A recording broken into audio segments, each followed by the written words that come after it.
Well, hello, and welcome to Old People This Week. My name is Jeff. That badass sitting over there, that's Mike. Good morning, Mike. Good morning, Jeff. Good morning, everyone. Every Thursday, we drop this podcast called appropriately Old People This Week. It is a podcast for people 60 and over. So if you have the word gin in front of the descriptor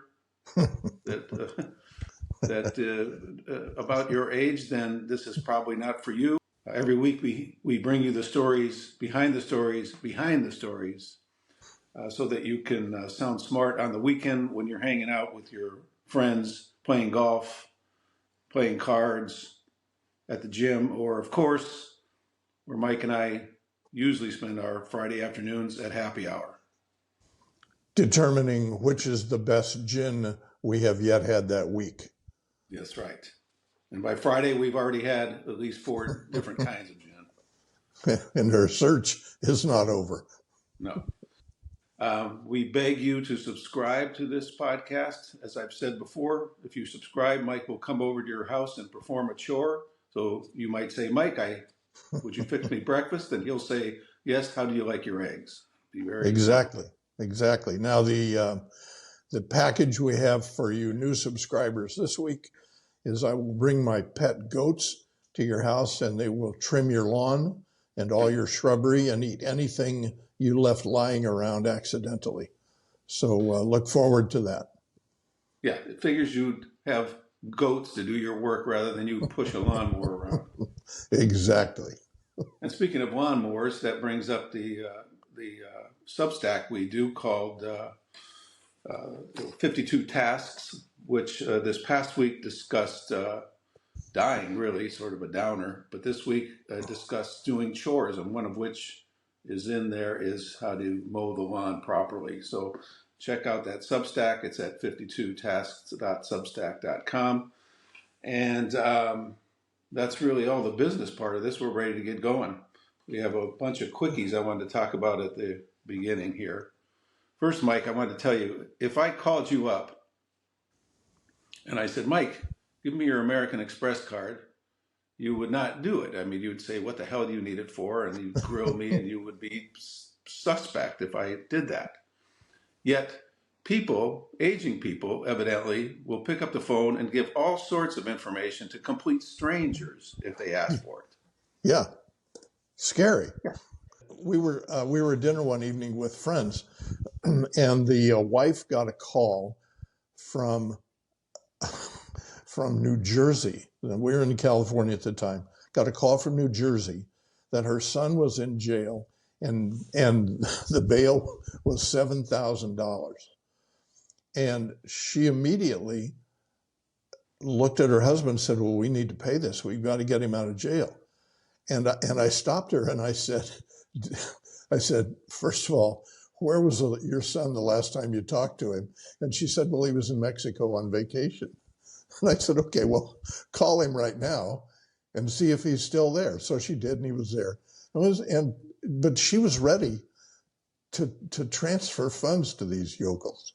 It was crazy. Yeah. Well, my advice to old people is simply, if the phone rings, if it's not your best friend, your wife, or your kids, don't even answer it. Who cares? Yeah. All it's going to do is get you into trouble. Yeah. I figure if someone calls me and I don't recognize the number and they don't bother to leave a message, it wasn't important anyway. Yeah, it wasn't important. But they're so good at it, these con artists, is that if they get you on the line, they can literally convince you to sell your home and send them the proceeds. Yeah, well, the new twist, I guess, on this that I saw recently was the minute you answer the phone, the first thing they say is this, Jeff, and you instantly, reflexively, automatically say yes. And the minute you do, that apparently triggers all sorts of algorithms or bad stuff that happens, and ultimately means you've given your consent to whatever scam they've called you about. Oh, all right, that makes sense. Now, if somebody called me and said my son is in jail, I have two sons. One of them may very well be, so I'd have to think twice when this guy's calling me. Uh, but that's an interesting story, though. But at any rate, I just my advice for aging people is Don't. don't talk to anybody on the phone. You don't need it. It's stupid. No. No. Um, there's a guy named Judge John Hodgman who does a sort of a advice column in the New York Times Magazine, and it's sort of like where people write in with these goofy questions, and he gives a sort of a quasi legal answer to them. And a woman wrote in, her name was Jessica, and she said to the judge, one year my husband bought a cherry pie for me on Mother's Day, despite knowing that I don't believe in desserts that aren't chocolate. So I pied him in the face with it. This became a yearly event until he started enjoying it too much. Now I refuse to pie him, but he and the kids really want me to. Now, Where to start? Yeah, where to start? So he buys her a cherry pie. She doesn't like cherry pies. So she instinctively smashes the pie in his face with it, which is number one, almost grounds for divorce. And then number two is it became a yearly event because he started to enjoy it. And then because he started to enjoy it, she stopped doing it. She refuses to do it. But as she says, he and the kids really want me to. So here's my question. What would motivate her to think she needed a legal opinion on this as opposed to some behavioral scientist giving her some feedback? Yeah. She needs a psychologist and not a lawyer. But I don't get it. Why she hit him in the face with it the first time? How pissed off was she? Yeah, that says a lot about the relationship right there. And the second is, how did he come to enjoy it? Well, I love cherry pie, but I'd rather put it in my mouth myself. If my wife, I like steak, but if my wife gave me pasta instead, I'm not going to throw the pasta in her face. And you'd be very wise not to. Yeah, right. It doesn't work, by the way, the other way around. It doesn't work with husbands doing that to wives. No. You'd be in jail. You'd be in jail. So, and his answer was, and he was being kind of glib, I think. It's settled law in my fake court that if it's not fun for everyone, it's no fun at all. Shoving a pie in someone's face is assault, and you should not do it unless you are certain your partner is into it. Unfortunately, it turns out your husband is really into that pie, and he has unfairly transformed your revenge into his kink. So throw this in his face. You have no obligation to play his sick game anymore, no matter what your kids say. They can save up their money and get their own shoving pie for dad. You can eat chocolate and watch. I would not have answered it that way. No. No. But your answer would not be printable. No, not be printable. It would have been laced with several expletives, and like nobody should be throwing anything in anybody's face. And this is a kinky marriage, and get out of it. I don't care. Yeah, run now. Leave the room. All right. The next quickie here this morning is to be happy. Marriage matters more than career, says this dude, David Brooks. He's a writer. Now, the reason I'm going to tell this story is because it's the kind of story that justifies marriage. And I'm always looking for the justification for why I've spent 30 years tied into a legal institution that's sort of crazy from the get-go. But evidently, fewer people believe that marriage is vitally important. In 2006, 50% of young adults said it was very important to marry if they intended to spend their lives together. But by 2020, only 29% of young adults said that. When you read the statistics, it's very shocking. This sociologist said that young people no longer view marriage as a cornerstone of their lives. They view it as a capstone, something they enter into after they've already successfully established themselves as adults, meaning in their career. And become so set in their ways that they're virtually unmarriable, if that's a word. Yeah, they're saying that, or he's saying, the sociologist is saying, and the writer is saying about Americans, the institution in general, is that young people are waiting until their career is set and then saying, okay, now I've got my career set, now I can get married. Where in my day, it was, I'll get married and then I'll deal with the career after that.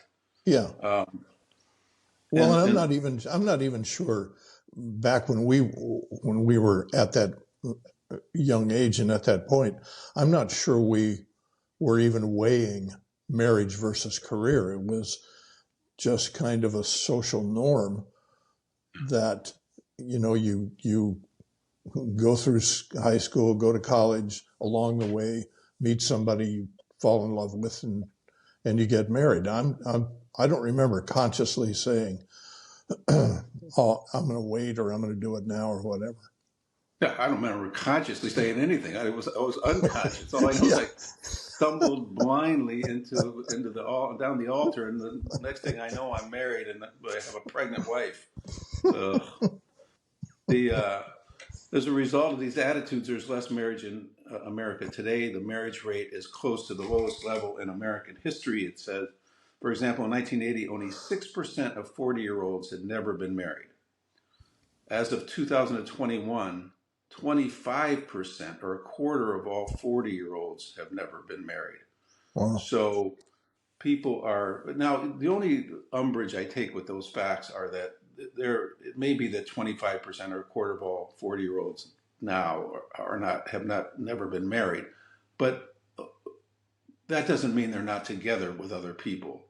Yeah, They're not exactly. really, yeah, they're not legally tying the knot, but they are still involved in monogamous relationships that are just like being married. Yeah. Anyway.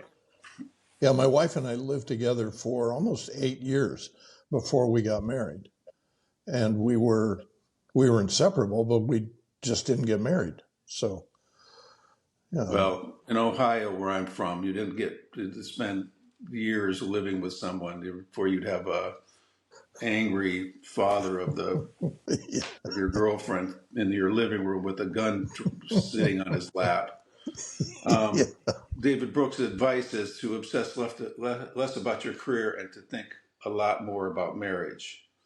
Um, and basically, it's sort of the optimistic point of view. I take him up on that. I think that you shouldn't delay it forever.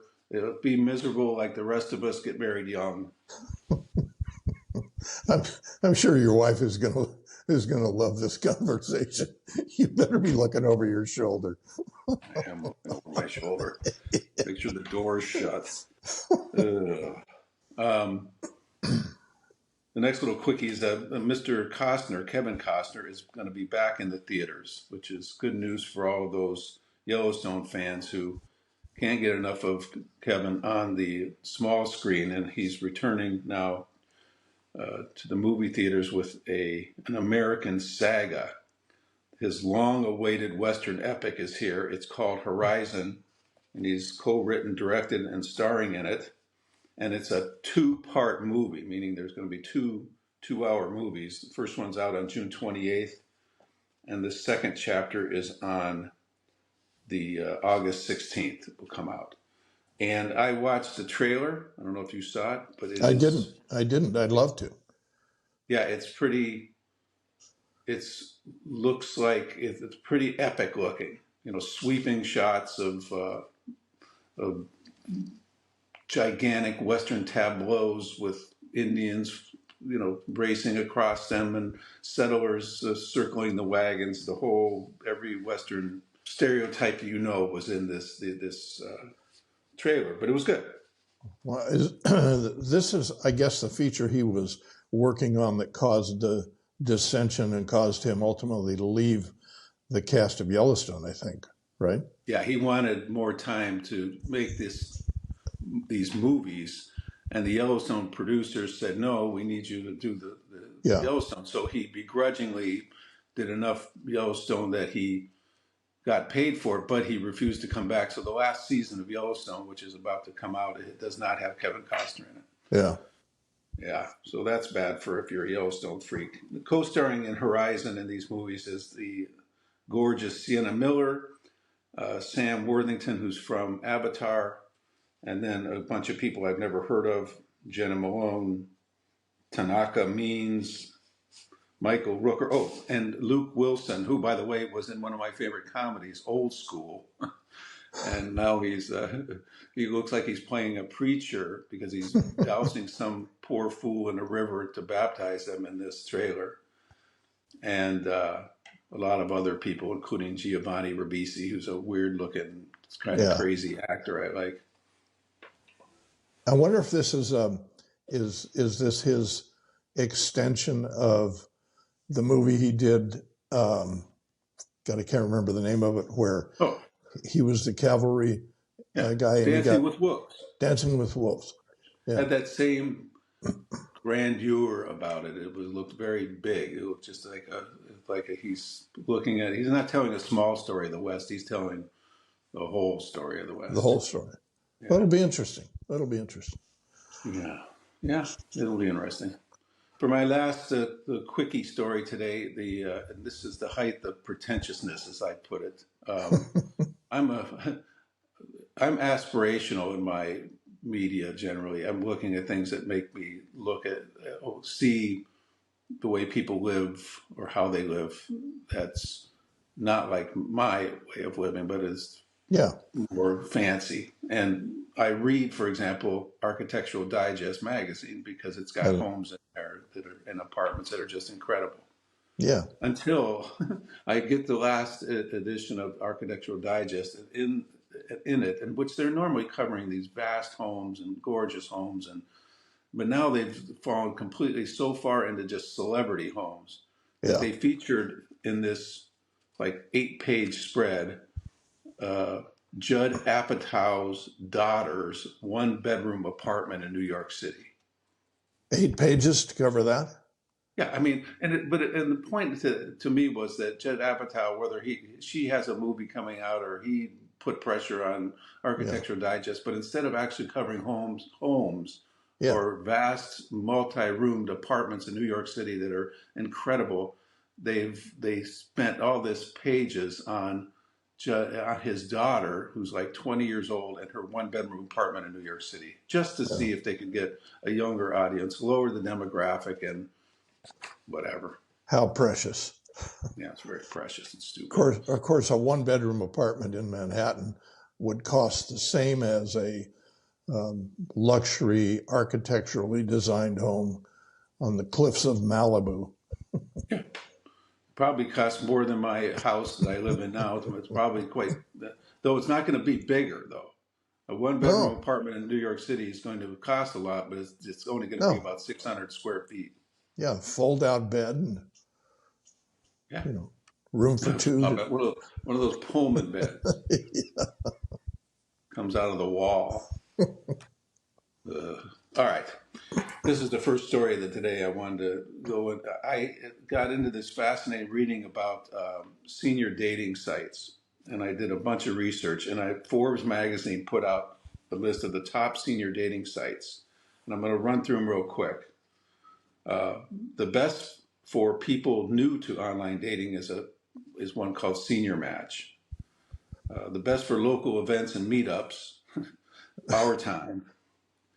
The best video call feature is one called Singles 50. The best for international dating, that sounds like I'm going to get a Russian bride, by the way. Exactly.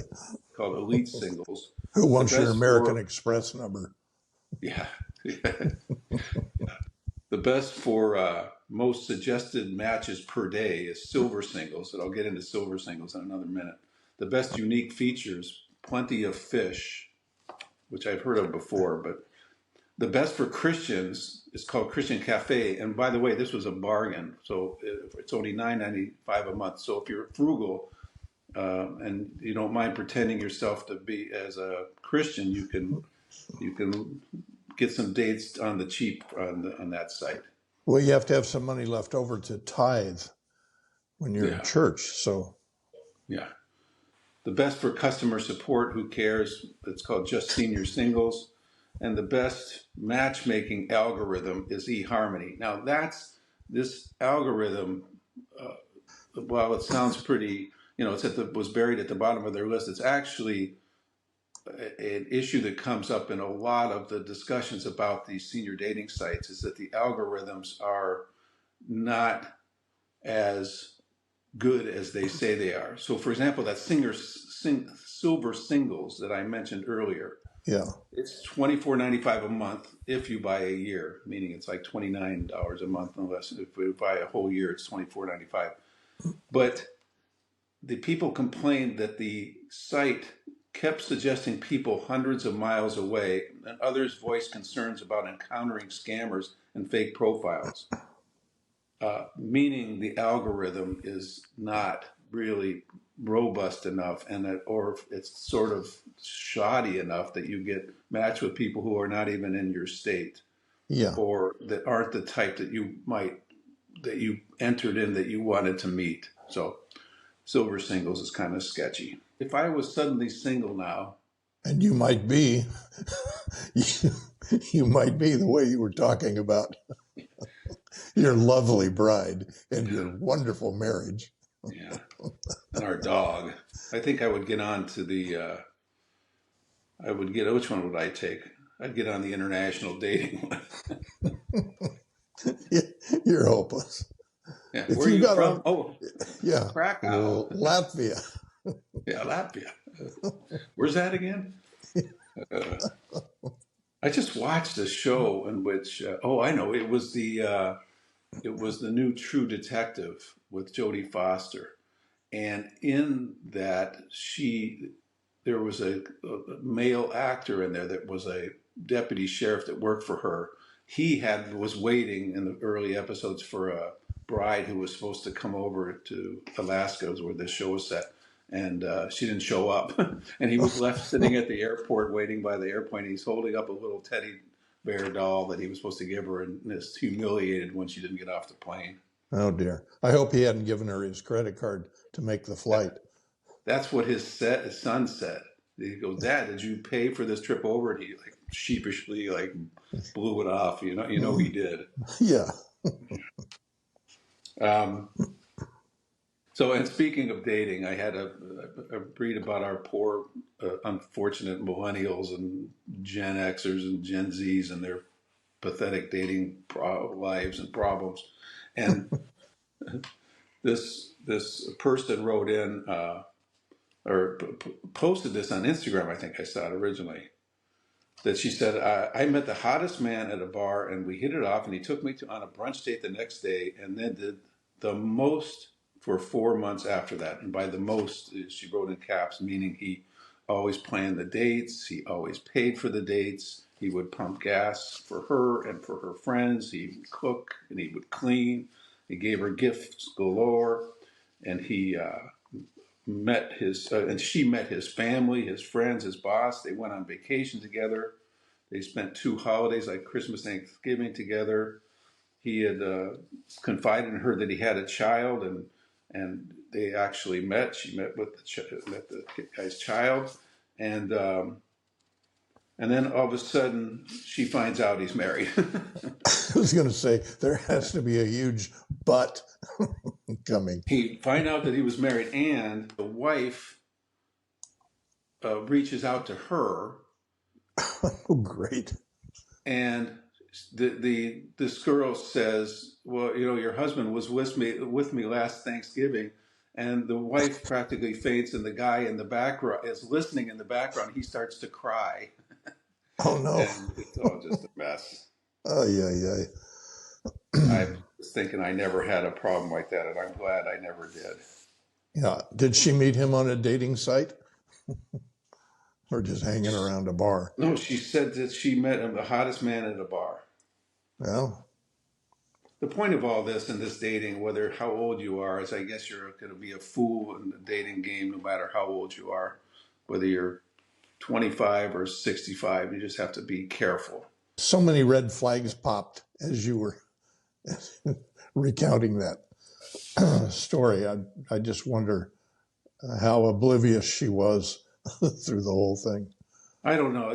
This catfishing, it didn't exist when we were young. The people, because it was hard to catfish when you're literally all you had was a rotary phone, Yeah.